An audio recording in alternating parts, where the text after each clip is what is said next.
My name is Grace Whitfield. I'm 28 years old, and the last thing my mother ever called me in public was a defect.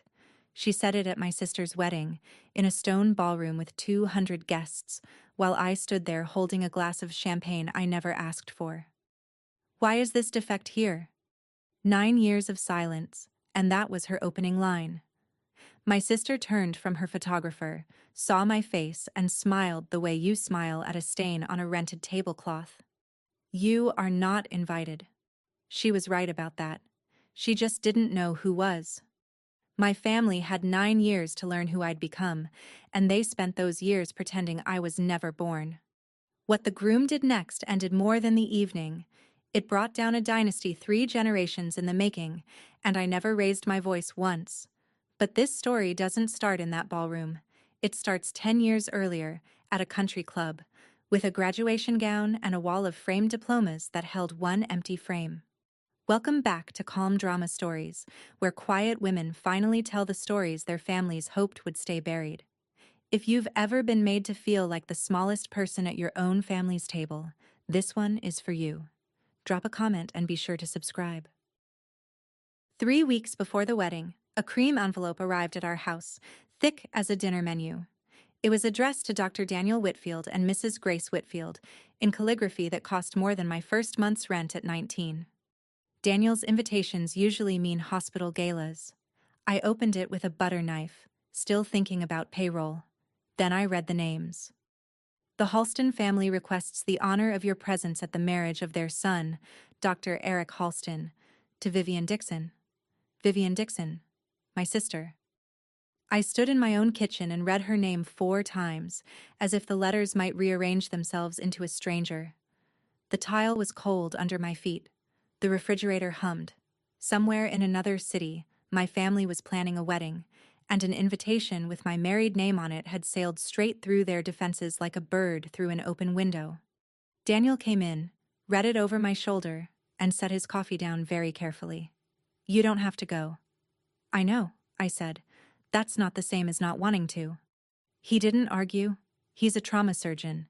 He knows the difference between a wound that needs stitches and one that needs air.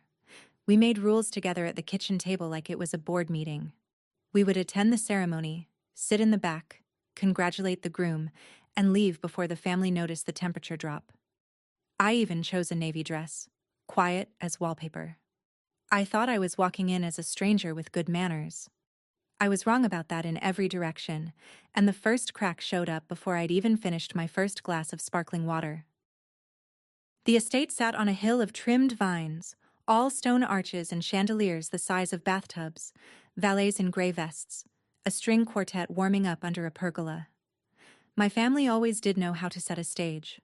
Daniel got pulled into a circle of St. Anne's physicians near the bar, which suited me fine. I drifted toward the terrace with my wallpaper dress and a champagne flute a passing waiter had pressed on me, counting the minutes until the ceremony. That's when I heard my mother's voice for the first time in 9 years. It came from the other side of a stone column, bright and lacquered, her hostess voice. 2 families of physicians. Can you imagine the grandchildren? She was saying, and a woman laughed, and then my mother said the thing that took my breath like a door slammed on my hand. Vivian has always been remarkable. Our daughter. Our only child, you understand. We poured everything into her. Our only child. I stood very still behind that column, the way you do when a wasp lands on your arm. I had prepared myself to be the estranged sister, the awkward footnote, the girl who left. I had not prepared to be erased. Erasure is tidier than hatred. It doesn't leave a body, just a blank space where a person used to stand. Somewhere in that crowd my father was wearing a good suit and agreeing with everything. I looked down and realized the champagne in my glass was trembling, and I made my hand stop, because I had learned a long time ago that in front of these people, you never tremble. The quartet started a waltz. Behind me, coming closer through the crowd, was the voice that taught me that lesson. To explain what happened next, I have to show you the hallway I grew up in. In my parents' house, there is a wall, and on that wall hang 11 frames. My grandfather Chase's medical degree, my mother's cardiology board certification, my father's anesthesiology fellowship. great-uncles, cousins, a century of Dixons and Chases in mahogany and glass. We called it the Wall, capital W. The way other families say, the lake house. Sunday dinners had a liturgy. My mother would ask each of us what we had achieved that week, and the answers were graded like labs. Vivian, 4 years older than me, always had numbers ready. Class rank, test scores, science fair placements. She was the investment that performed. I was the other kind of child. I could splint a bird's wing and rebandage my grandmother's shin better than the visiting nurse, but I froze in academic competitions and brought home B's that landed on the table like spoiled fruit. My mother never screamed about it. Screaming was for families without standards. She simply adjusted my portion of her attention downward, the way you'd rebalance a portfolio. Looking back, I don't think she was cruel by her own lights. She truly believed the family name was collateral we all borrowed against, and that love was the interest you paid on it. Here's the detail I want you to keep, because it comes back at the end of this story. The summer I turned 14, a 12th frame appeared on the wall, at the bottom, below Vivian's Honor Society certificate. It was empty. When I asked my mother what it was for, she smiled like a loan officer and said it was mine. Pending. Now come to the country club 10 years ago, the week I graduated high school. My mother booked the garden room, which should have been my first warning, because the garden room was for announcements, not celebrations. 22 relatives, white tablecloths, a printed menu. I wore a yellow dress I'd bought with my own money from the pharmacy job, and I remember feeling almost pretty until my aunt looked at me too long and said, "Well, aren't you brave with color?" My graduation was technically the occasion, but the evening had a second act nobody told me about. Between the salad and the entree, my mother stood, touched her glass, and announced that Vivian had been accepted to medical school, top choice, scholarship offer, the whole cathedral. The room rose like it had been rehearsed. My father proposed a toast to the next Dr. Dixon. Someone's husband started talking residency strategy. The waiter, bless him, quietly set my dessert down in front of me while everyone faced the other end of the table. And for a few minutes, I ate chocolate cake alone at my own graduation dinner and told myself this was fine. This was just how the family worked. Vivian's news was genuinely bigger. I had my own plan. A certified nursing assistant course starting in September, then maybe nursing school on my own dime. I'd even printed the brochure. It was folded in my purse like contraband. Then my mother tapped her glass again and said the sentence I can still hear in any quiet room. "And of course," she said, warm as a scalpel, "we should say something about Grace." Every face turned. My mother looked at me the way she looked at an X-ray and smiled. "One daughter got the Dixon mind," my mother told 22 relatives, tilting her glass toward Vivian. "The other got, well," she let the pause do its work. Pauses were her scalpel, too. An ugly high school grad is still a high school grad. We celebrate what there is to celebrate. A few people laughed the way people laugh at a boss's joke, quick and hollow, eyes down. My aunt mouthed something sympathetic at me, which was somehow worse. I sat there with chocolate on my fork and 18 years of training in my spine, and I gave the garden room nothing. No tears, no exit, no scene to remember me by. I finished the cake. It tasted like drywall.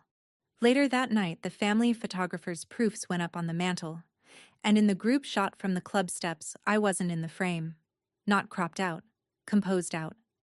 My mother had arranged the rows herself. When I asked about it, she walked me to the wall, tapped the empty 12th frame with one manicured finger, and delivered the family motto like a diagnosis. In this family, love is earned. This frame is waiting. What you put in it is up to you. I said the frame could wait forever then, because I wasn't going to medical school. I said it quietly, but I said it. My mother looked at me for a long moment, and something behind her eyes closed like a till. "Then it will hang empty," she said, "and everyone who visits will know why." She went to bed. I stood in the hallway under a century of other people's achievements until the clock chimed, and then the porch door creaked, and a voice said, "Come sit with me, honey."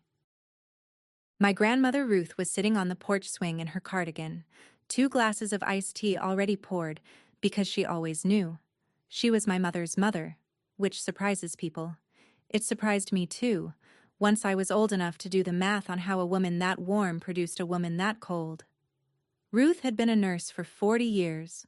Night shifts, wound care, the unglamorous end of medicine, while her husband, the great Dr. Chase, collected the frames that started the wall. "Heard the toast, did you?" she said. It wasn't a question. I sat down, and the swing took my weight like it had been doing since I was 6. Then she did something she'd never done. She unbuckled the old steel watch from her wrist. The nurse's watch. The one with the sweep second hand she'd timed 1,000 pulses by. And she buckled it onto mine. It was still warm. 40 years I wore that, she said. It has seen more people through the worst night of their lives than everyone at that dinner combined. And this watch never once asked anyone their class rank. I laughed and cried at the same time, which is the only kind of crying she permitted on her porch. "Grace," she said, "listen to me.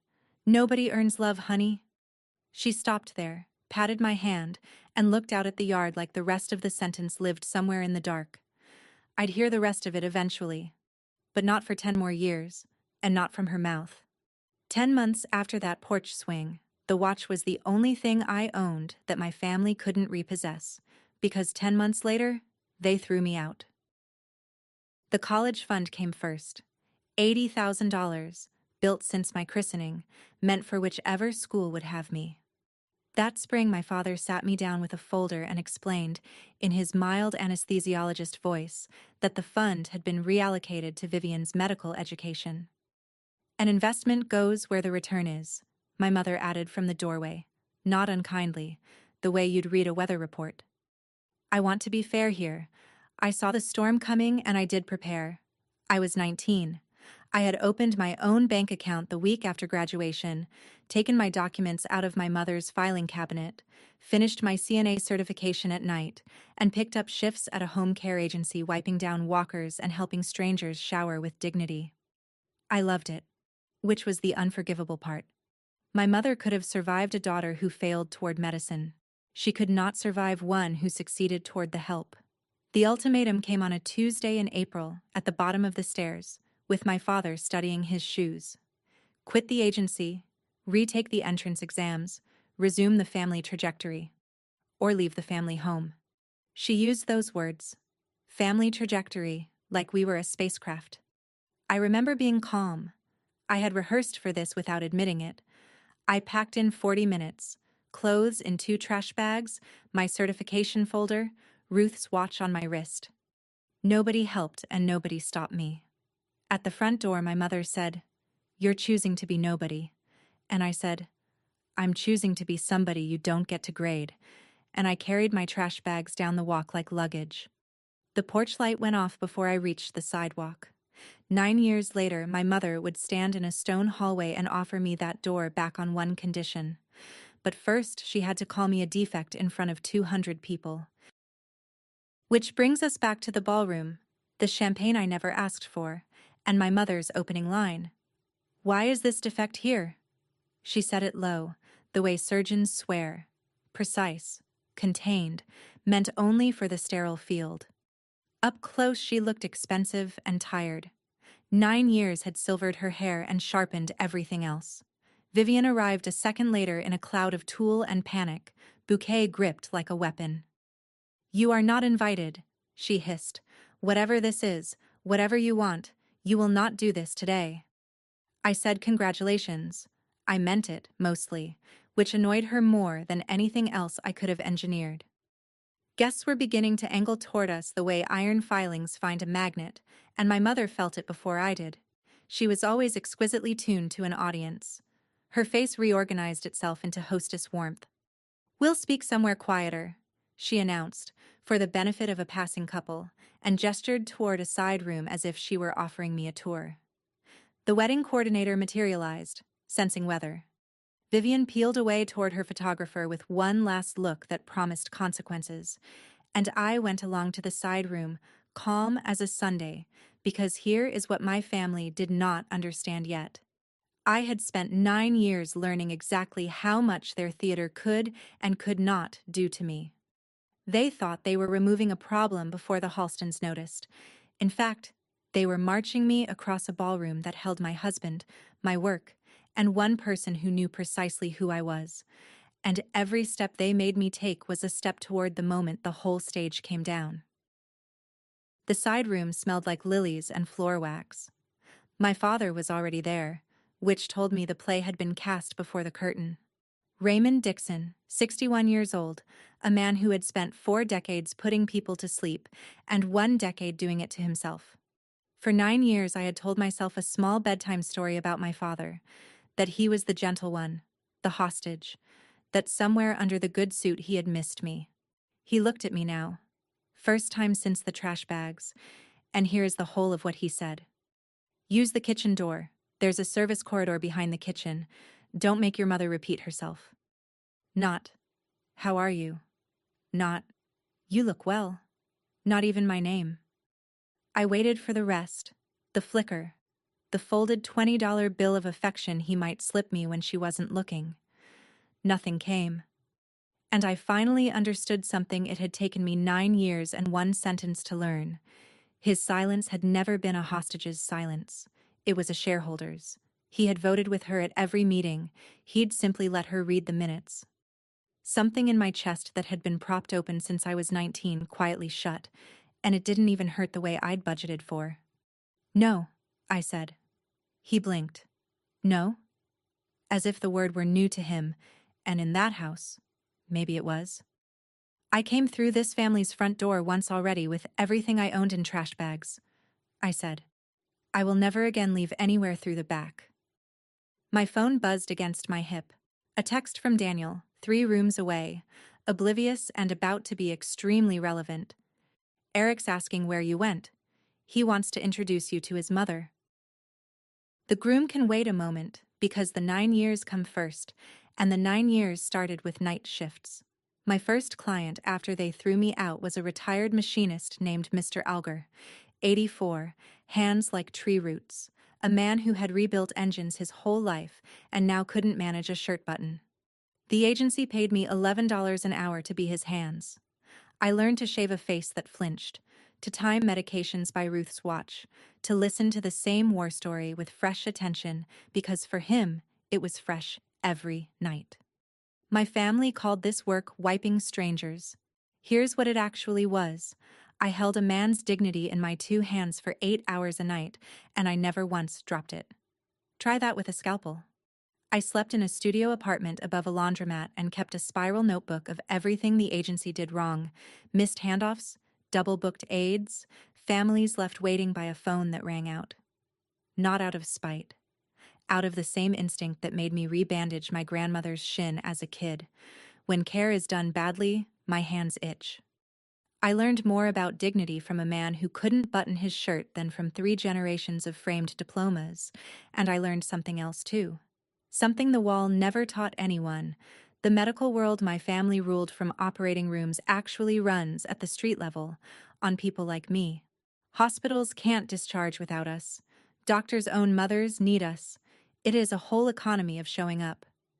I was 19, then 20, then 22, saving every spare dollar in a coffee can like a depression grandmother. And then, the fall I turned 23, my actual grandmother's phone went silent. Ruth had a stroke on a Thursday in October, the fall I was 23. I found out 2 days late, from her neighbor, because no one in my family called me. By then she was in a hospice with visiting hours and a visitor list, and the list was managed by her medical power of attorney, my mother. I did everything a person can lawfully do. I called the front desk daily. I sent my name in writing. I drove 2.5 hours on my day off and stood at the reception counter in my scrubs while a kind woman with terrible news in her eyes checked a clipboard and said, "Immediate family only, and I'm sorry, but you're not on the list." I was her granddaughter. I was also, on paper, nobody, and paper was my mother's home field. I sat in my car in that parking lot for a long time, close enough to see which window might be hers. 11 days later, Ruth died. I learned about the funeral from the same neighbor after it was over. There is a specific kind of quiet that follows a grief you weren't permitted to attend. It moves into your apartment and pays no rent. But Ruth, being Ruth, had gotten one thing past the clipboard. A week before the stroke, she had left me a voicemail, 41 seconds long. I know it's 41 seconds because the screen says so, not because I'd ever heard it end. I pressed play the night I learned she was gone, got 12 seconds in. Gracie, it's your grandmother. Don't you dare delete this. And my thumb hit stop like a reflex, because her voice was alive and I wasn't ready for the past tense. I kept that voicemail for 5 years. 5 years. And I never once let it finish. Grief either buries you or it pours a foundation. 6 months after we lost Ruth, I took $12,000 out of the coffee can and the credit union, rented a 2-room office that shared a wall with a dance studio, and started my own home care agency.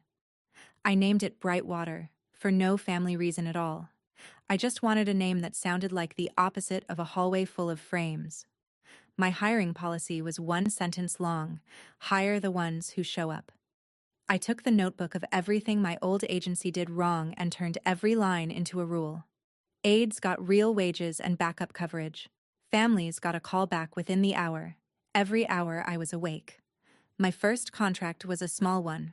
A hospital discharge planner who was desperate on a Friday afternoon and out of options, which is the only way anyone gives a 23-year-old a chance.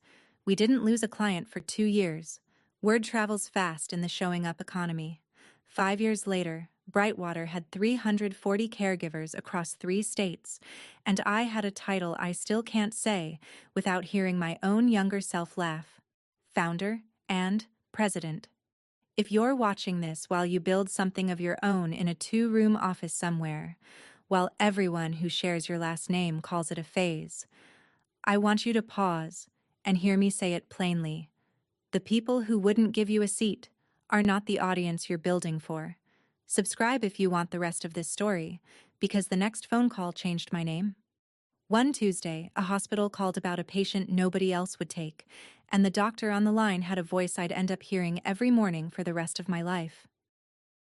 Back at the estate, I didn't go to the kitchen door and I didn't go back to the ballroom. Not yet. I found the rock garden behind the terrace where the caterer's clatter faded into hedges, and I sat on a cold stone bench in my navy dress with my phone in my hand. You already know what file I opened. Grandma Ruth. 41 seconds. Saved through 5 phone upgrades, backed up in 3 places, listened to 100 times, and finished exactly never. I pressed play. Gracie, it's your grandmother. Don't you dare delete this. Her voice, papery and amused, the porch swing practically audible behind it. 12 seconds in, right on schedule. And I need you to hear this, honey, because nobody ever told your mother. Stop. My thumb. That coward. That loyal bodyguard. I sat there with my pulse ticking against Ruth's watch and her sentence cut off in the middle, the way it had been cut off for 5 years, and I asked myself what I was actually doing at this wedding. I could dodge the family, slip out after cake, keep the peace at a party I had every legal right to attend. Or I could sit where my name card said I sat, in a room they'd built on my erasure, and let whatever was true be true in public. Ruth went through that family's front door her whole life in a nurse's cardigan, and she never once apologized for the uniform. I put the phone away. I clasped the watch tighter. Then I stood up, smoothed the wallpaper dress, and walked back toward the music, toward the ceremony, the seating chart, and the 41 seconds I still owed my grandmother. Whatever her sentence ended with, I was done hearing it from behind a column. Now, the Tuesday phone call. 4 years ago, St. Anne's Regional had a patient no agency would touch, a retired teacher with a spine injury, a complicated house, and a family lawyer on speed dial. The surgeon himself got on the line, which never happens, and asked if Brightwater was as good as its reputation or just newer than everyone else's. I said, both. And he laughed once, like a door unsticking, and said, come prove it. He was expecting a sales rep with a folder. What walked in was a founder with rolled-up sleeves who had personally done every job on the care plan. Dr. Daniel Whitfield, 32 at the time, the hospital's senior trauma surgeon, a man who wore authority the way Ruth wore her cardigan, without needing anyone to notice. We argued for 20 minutes about discharge protocols, and I won twice. He noticed the nurse's watch and asked whose it had been. Nobody in 8 years had asked that. Coffee from the vending machine turned into coffee from an actual cafe, which turned into 2 years of the calmest thing that had ever happened to me. He knew all of it before he proposed. The wall, the trash bags, the funeral I found out about late. He heard the whole inventory and said the sentence that closed the deal. You built a family business. The family part just came later, and it's me. We married in his mother's backyard when I was 26. 30 guests, a barbecue, Mr. Alger's granddaughter playing the fiddle. I took his name gladly. Dixon had only ever been a debt. But 2 weeks before that backyard wedding, I did one last old-fashioned thing. I mailed an invitation to my parents' house. You can probably guess what happened. You'd only be half right. The envelope came back 13 days later, and here's the half you might not guess. It wasn't marked "Return to Sender." It had been opened. Someone had slit it cleanly, read the invitation. My name, Daniel's name, the date, the backyard. Then resealed it in a fresh envelope, addressed in my mother's surgical handwriting, and mailed it back like a rejected insurance claim. On the back of my own invitation, one line, blue ink. Don't embarrass yourself. I stood at the mailbox so long the neighbor's sprinkler cycled twice. Daniel found me there and read it, and I watched a man who reduces shattered pelvises for a living go very still. We could just be happy, he said finally, loudly. It's excellent revenge. I laughed, and I married him, and I was happy. I want that on the record. But I also kept the envelope. I put it in the cedar box with Ruth's watch's original band, and every December after that I still mailed my parents a Christmas card. Plain ones. No photo. Signed Grace. Never answered. Never returned. Just swallowed by the same mailbox that had spat back my wedding. Daniel never told me to stop. He just watched me do it each year with the expression he wears reading a scan he doesn't like. I told myself the cards were closure, a habit, postage stamp charity. The truth is simpler, and I can say it now. Some part of me was still standing at the bottom of the wall, holding my achievements up toward the empty frame, waiting for someone to hang one. That part of me RSVP'd yes to my sister's wedding before the rest of me had finished reading the invitation. And that part of me was about to get an answer, the final one. From 3 people at once, in front of 200 witnesses, on the most expensive stage my family ever built. One more piece, and then the dominoes are all standing. 2 years ago, St. Anne's came to Brightwater with a proposal. The hospital wanted to launch a geriatric medicine fellowship, training young doctors to actually understand aging patients, and they needed a founding sponsor. The board expected me to negotiate the naming rights. That's what sponsors buy. I had one condition, and it wasn't my name. It would be called the Ruth Chase Fellowship, after a nurse who worked 40 years of nights and never got a frame on anybody's wall. And my name would appear nowhere, not in the press release, not on the plaque, not at the annual dinner. The development office thought I was being modest. Daniel knew better and signed the papers with me anyway, listed simply as a physician liaison. I told myself it was privacy. Standing where I stand now, I'll tell you the truer thing. I was still building a case file for a jury that was never going to convene. Some invisible day in some invisible court, the family would finally see everything. The company, the fellowship, Ruth's name restored. And they would understand what they had thrown out. And they would come to me. Quiet auditioning is still auditioning. I just did mine anonymously, which let me call it dignity. The first Ruth Chase Fellow was selected that spring from 40 applicants. A young internist with good hands and better manners, the kind of doctor who calls the caregivers by name. He wrote me a thank you letter through the foundation without knowing who I was. His name was Eric Halston. I funded a stranger's future and told no one. And this spring, that stranger sent me an invitation to his wedding. Because that stranger was marrying my sister. The ceremony itself was beautiful, the way hotel lobbies are beautiful. I sat in the last row of white chairs with Daniel's hand over mine and watched my sister marry a man I had accidentally helped create. Vivian looked genuinely lovely, I'll give the record that much. And she delivered her vows the way she'd delivered valedictorian remarks. Flawless, timed, slightly laminated. She promised Eric honesty in all things, and 200 people sighed, and my water went down wrong. It was during the recessional that my professional brain, the one that audits care plans for what's missing, started itemizing this wedding the same way. Item. The bride was supposedly a dermatologist about to open her own practice, yet in a garden full of physicians, not one guest on her side was introduced as her colleague. Item. Her practice had a grand opening this fall, per my eavesdropping, yet no one could name the neighborhood. Item. My mother steered every conversation about Vivian's career backward, into her residency years, the way you'd steer guests away from a room with water damage. Item.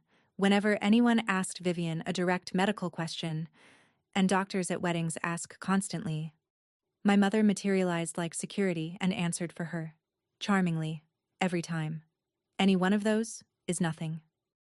A pattern of them is a chart with pages missing, and I had spent 9 years learning that when this family curates a story that carefully, somebody is bleeding under the gown. I didn't know what yet. I want that on the record too. Walking into that reception, I still knew nothing for certain. Then we found our table. Table 2. Groom's side, family adjacent engraved place cards, Dr. and Mrs. Whitfield. And across the ballroom, my mother picked up the seating chart. I watched my mother read the seating chart the way you'd watch someone find a lump. Her finger traveled down the calligraphy, stopped at table 2, and for half a second, I will treasure this half second into old age, Dr. Lorraine Dixon lost control of her own face. Table 2 was sacred geography, groom's honored guests, close enough to the head table to share a breadbasket. You do not sit strangers there, and you certainly do not sit defects. She looked from the chart to me, to Daniel, measuring him now. The good suit, the surgeon's posture, the St. Anne's colleagues who kept stopping by our table to pay respects. And I could see the machinery grinding behind her eyes. She didn't know who Whitfield was. That was the delicious, terrifying center of it. For 9 years she hadn't wondered about me even once, and now the answer was seated at table 2 under engraved calligraphy, and she couldn't ask anyone without revealing she didn't know. Vivian was faster. Brides always know their own seating chart. I watched her cross the parquet in her enormous dress, lean over the place cards, and go the color of the tablecloth. She looked at me, then toward the head table where Eric was laughing with his groomsmen, then back at me, and her lips shaped a silent word, I'll let you imagine. My mother appeared at her elbow, and the two of them held a summit behind a floral arrangement, all smiles for the room, hissing like a kettle up close. They had a problem with no playbook. They could not remove me without explaining me. And while they conferred, a silver-haired woman in blue silk was walking toward table 2 with her hand already extended. The groom's mother. Grace Whitfield, said Dr. Susan Halston, chief of medicine, mother of the groom, in the tone women of consequence use for each other. Finally, Eric talks about Brightwater like it's a teaching hospital, and Daniel, we've been trying to poach your husband for years, you know, gave up gracefully. Up close she had smart eyes and a jaw you'd want on your side in a budget meeting. I liked her immediately, which complicated everything. We talked care transitions for a minute. She was one of the physicians who actually understood what happens to patients after the discharge paperwork. And then she tilted her head with genuine, innocent curiosity and asked the question. So, how do you know our Vivian? Understand what was being handed to me. One honest sentence. She's my sister. Ask her why you've never heard of me. And I could have detonated the marriage, the merger, my mother's entire cathedral, right there between the salad course and the band's first set, with the groom's own mother holding the plunger. 9 years of trash bags and returned envelopes leaned in to watch what I'd do. I took a breath, and I chose the smallest true thing in the room. We grew up in the same town, I said. Small world, said Susan Halston, pleasantly. But she was a diagnostician at the top of her field, and I watched one eyebrow file something away. The pause before my answer, maybe, or the way the bride's mother across the room was watching us like an air traffic controller with two planes converging. She patted my arm and moved on to charm the next table. Across the ballroom, Vivian had seen the entire exchange. And Vivian, unlike our mother, had no idea what I had or hadn't said. She got me alone by the coat check, fingers around my wrists like a blood pressure cuff, and walked me into the stone hallway with a bridal smile stretched over pure animal panic. The moment we cleared the doorway, the smile fell off. "Whatever you told her," Vivian said, "you're going to walk it back. Now." I told her we grew up in the same town. "Oh, don't." Her voice cracked strangely. "Don't do the calm thing. You've had 9 years to ambush me and you picked my wedding." I asked her the only question I'd actually brought to that estate. "What did you tell them happened to me, Vivian? What's the story?" And my sister, wife of an hour, looked me in the eye and said, "There is no story. You don't exist. As far as the Halstons know, I'm an only child." It was cleaner. Cleaner. I had imagined smears, addiction, theft, a dramatic villain edit. The truth was so much more efficient. They hadn't buried me. They'd never dug the hole. I was an accounting entry that had simply been dropped from the books. "You will leave before the toasts," she went on, control returning in beats, our mother's cadence settling over her like a coat. "You'll have a migraine. Your husband seems polite. He'll drive you." But here's what I noticed instead of my own anger, because a decade of night shifts teaches you to read hands. Hers were shaking. Not wedding jitters shaking. Clipboard at the hospice shaking. Her eyes kept flicking down the hallway toward the ballroom. Not toward our mother. Toward Eric. A woman defending one lie is annoyed. A woman defending a load-bearing lie is terrified. And terror like that is never about a missing sister. People only panic like that when one lie is standing on top of another. "Enjoy the toasts," I said, and walked back inside. I made it 3 steps toward a table 2, and then my legs took me right past it, past the band, out to the coat check, where I stood holding my own claim ticket like a woman deciding on a train. Because here is the arithmetic I did in that alcove.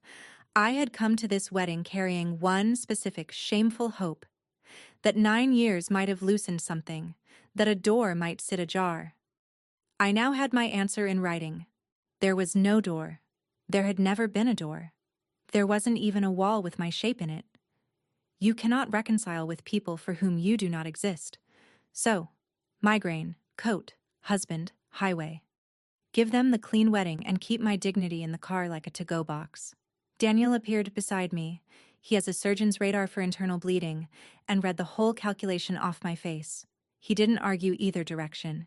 He just said, "Say the word," and held out his hand for the ticket. That's when Ruth's watch caught on my sleeve. The clasp, worn soft by 40 years of her wrist and 10 of mine, snagged the navy fabric and sat there glinting under the coat check lamp. And I thought about a woman who walked through the Dixon family's front door for 6 decades in a nurse's cardigan, outranked by everyone at the table and outclassed by none of them, and who never once used the service entrance her son-in-law kept suggesting. If you're still with me, stay close now. Comment "front door" if you've ever refused someone's back exit, and subscribe, because every domino in this story falls in the next 10 minutes. I handed Daniel the ticket. "We're staying for the toasts," I said. Inside, a fork was already ringing against crystal. My mother toasted first, naturally.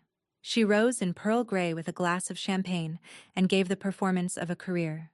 Charming, warm with intolerances, every syllable load-tested.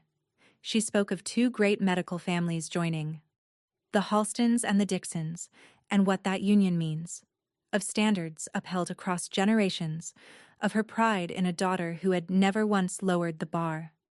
Then she smiled at the room and delivered the family catechism, polished for export.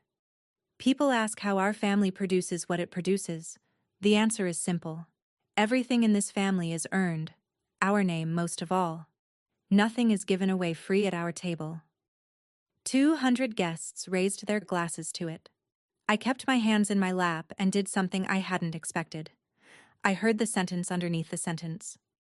She had said those exact words to me at the bottom of the wall, and someone had certainly said them to her in that same house when she was small.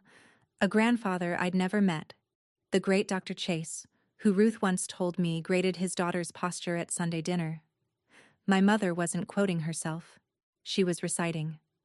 Standing there in pearl gray at the top of her world, she was still the girl reporting her class rank to a man with a ledger where his lap should have been, and for exactly one breath I felt the vertigo of pity before I put it down.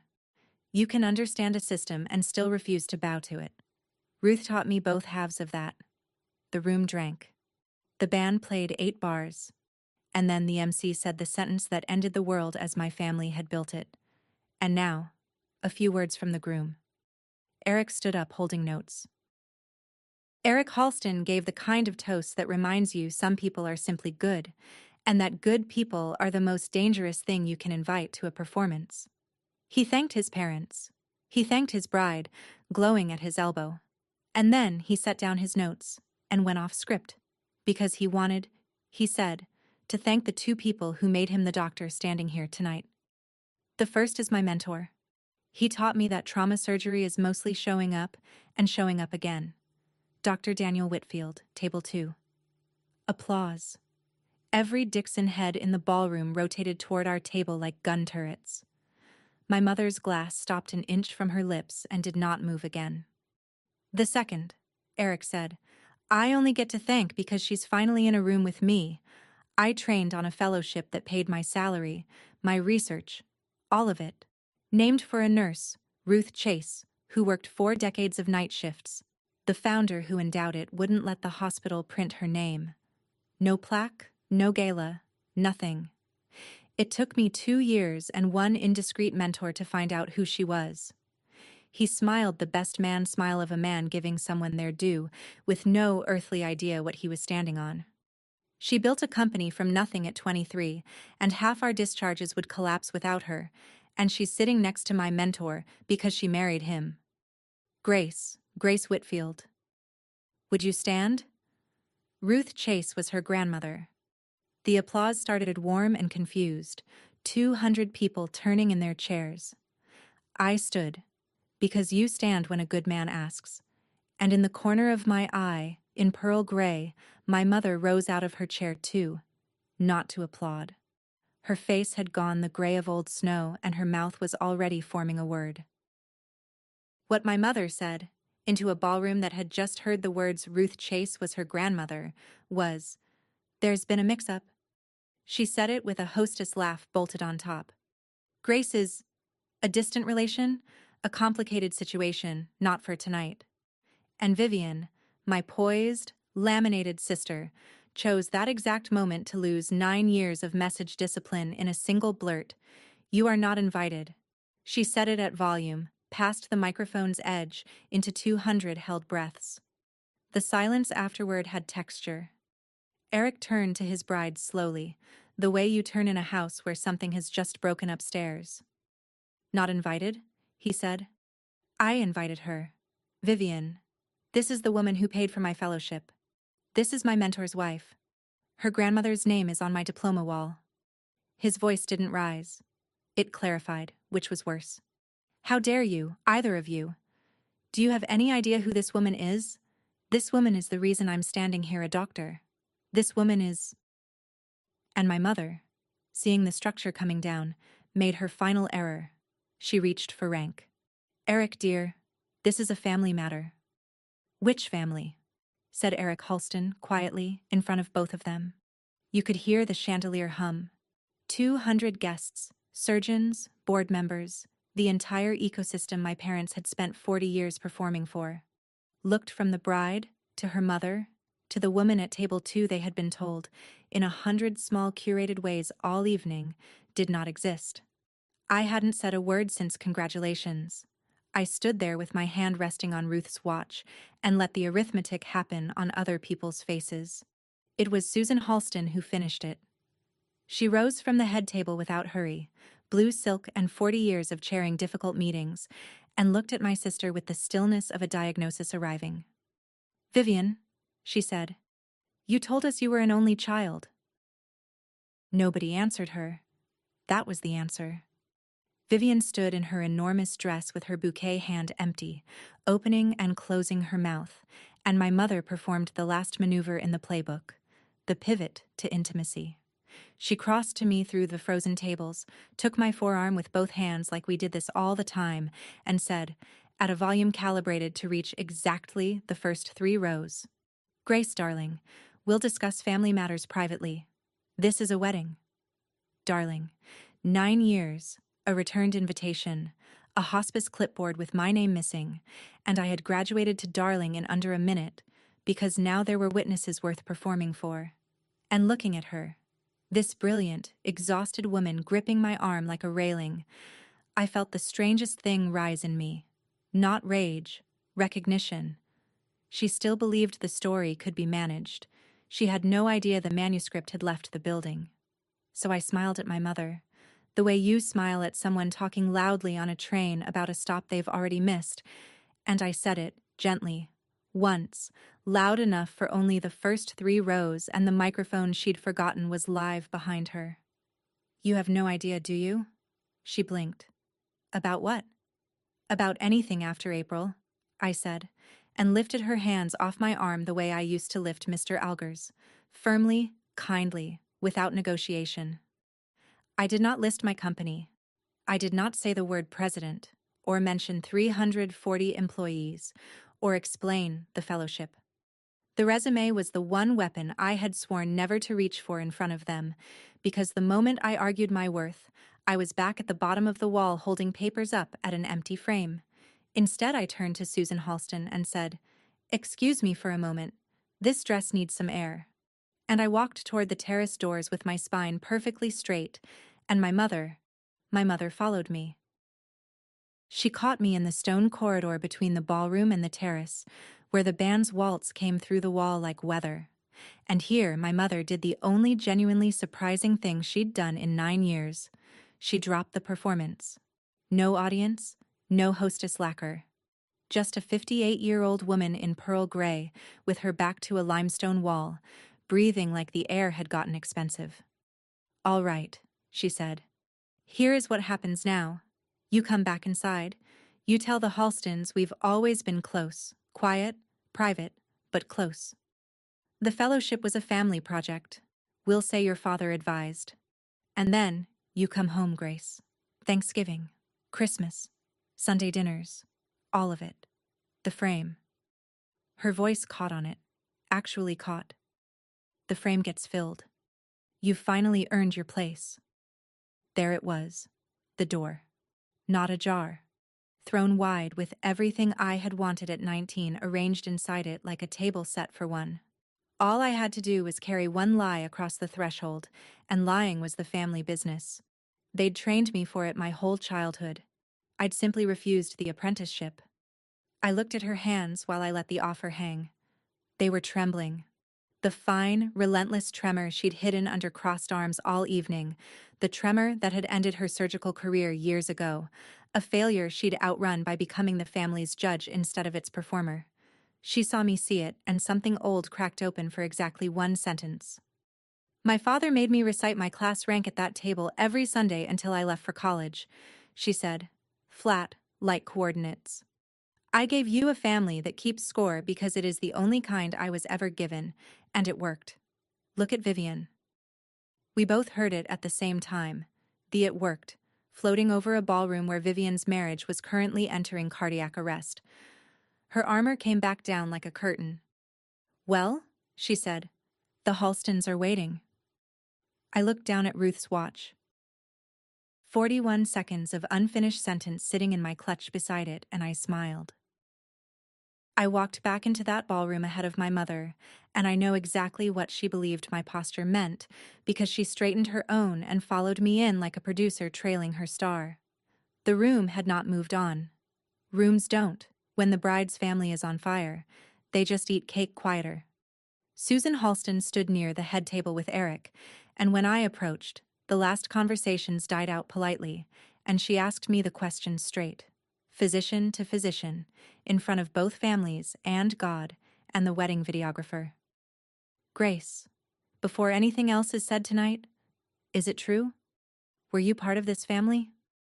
My mother arrived at my shoulder.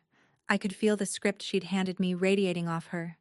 Always close, quiet, private, a family project. One sentence, and the door stood open behind me with the holidays inside. And I heard Ruth on the porch swing, clear as the night she said it. Nobody earns love, honey. And I finally understood the assignment of my whole adult life, not to win the argument, to leave the courtroom. Here is everything I'll say at a wedding, I said to Susan, but really to all 200 of them. I was born a Dixon. When I was 19, I was told that in that family, love is earned, and I stopped earning. I haven't spoken to them in 9 years. Eric, you married someone tonight. I hope you'll ask her, gently, for the rest. It isn't mine to tell. That last line cost me more than anything else in this story, because I had the rest. I'd read Vivian's shaking hands in the hallway. One sentence of speculation from me and her whole laminated life would have been opened on the table like a chart. Every night shift year of me wanted it. I left it. It was hers to drop, and mercy, it turns out, is the only revenge that leaves your own hands clean. Then I turned to my mother, whose face was doing something geological, and gave her the answer to the offer. No, I said. The frame stays empty. I built my own wall. I took Daniel's arm, nodded to Eric, thanked Susan Halston for a beautiful ceremony, and walked out of my sister's wedding through the front doors, at the exact center of the aisle. At the speed of a woman with nowhere left, she needed to be admitted. Behind us, just before the doors closed, I heard a single champagne glass hit the parquet. We didn't drive off dramatically. The valet line was 7 cars deep, and dynasties fall on a schedule of their own. So we walked out past the lit fountain to the far end of the terrace, and stood in the cold spring dark with the party glowing gold behind the glass, and my hands started shaking. The honest kind, the kind you've earned. Daniel put his jacket over my shoulders and asked nothing. I took out my phone. You know the file. Grandma Ruth, 41 seconds. I pressed play, and for the first time in 5 years, when her voice reached the 12th second, my thumb stayed down at my side where it belonged. And I need you to hear this, honey, because nobody ever told your mother, so she never learned how to say it to you, and somebody in this family has to go first. A breath on the line, the porch swing creaking somewhere under it. Nobody earns love, honey.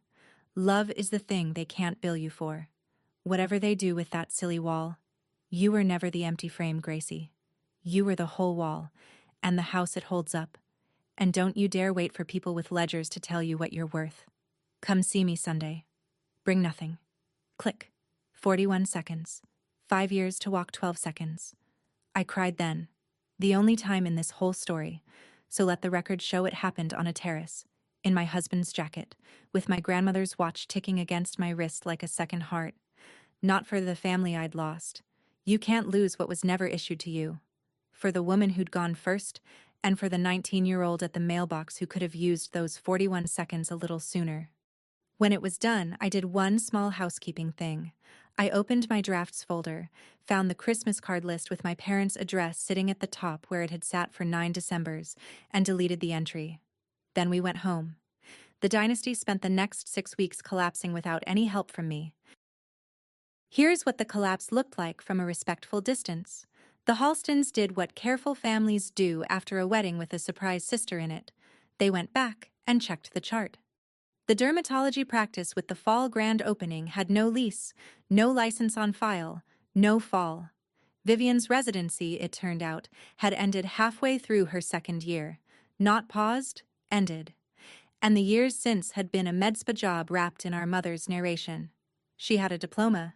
She did not have the life printed on the wedding program. Eric filed for annulment 6 weeks after the cake. I'm told he did it kindly, which sounds like him, and that he kept the Ruth Chase name on his email signature, which undid me a little. My mother resigned her chairmanship of the hospital gala committee that fall, citing family obligations, the sentence doing more work than any sentence should. Nobody fired her. Nobody needed to. Her currency had simply been devalued in every room that mattered to her, and she had built her entire life in those rooms. That was the whole punishment, and it was total. My father sent me an email in November.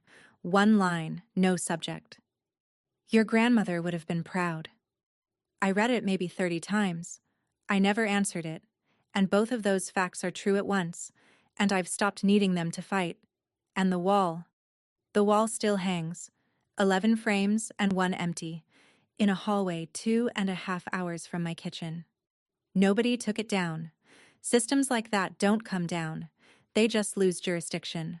One escaped person at a time. It no longer reaches me. That's not the same as gone, and I've made my peace with the difference. 6 months later, on an ordinary Sunday, I looked down my own dinner table and took inventory the way Ruth used to count pulses. Unhurried, thorough, grateful. Daniel at the far end, arguing playoff brackets with Mr. Alger's granddaughter. 3 of my original caregivers, the ones who showed up before Brightwater could afford to pay them what they were worth. My first client's widow, who brings a pie nobody asks her to bring and everybody finishes. And Eric Halston, still a Ruth Chase fellow, still family somehow, the one thing I salvaged from that wedding without meaning to. Telling a story, with his fork in the air. On the wall of our dining room there are 11 frames too. I counted them one night and laughed until Daniel came to check on me. Ours hold a fiddle recital, a fishing boat, a coffee can, 2 wedding photos from a backyard, and a nurse in her cardigan on a porch swing, mid-sentence, saying something the camera couldn't keep. Not one certificate. The watch was on my wrist, where it stays. The voicemail is still on my phone, and these days I can play it all the way through while the potatoes boil. If a family ever made you audition for a seat at their table, hear this. Love that has to be earned was never love. It was a job with no wages, and you are allowed to quit a job, and the table you build afterward will hold every person your old chairs never fit. That's my story. 1 empty frame, 1 nurse's watch, and a voicemail that took me 5 years to finish. If someone has ever made you feel like you had to earn your place at their table, take this as your sign to start building your own. Share this video with someone who needs that permission today. Drop a comment telling me about your table, hit subscribe, and I'll see you in the next one.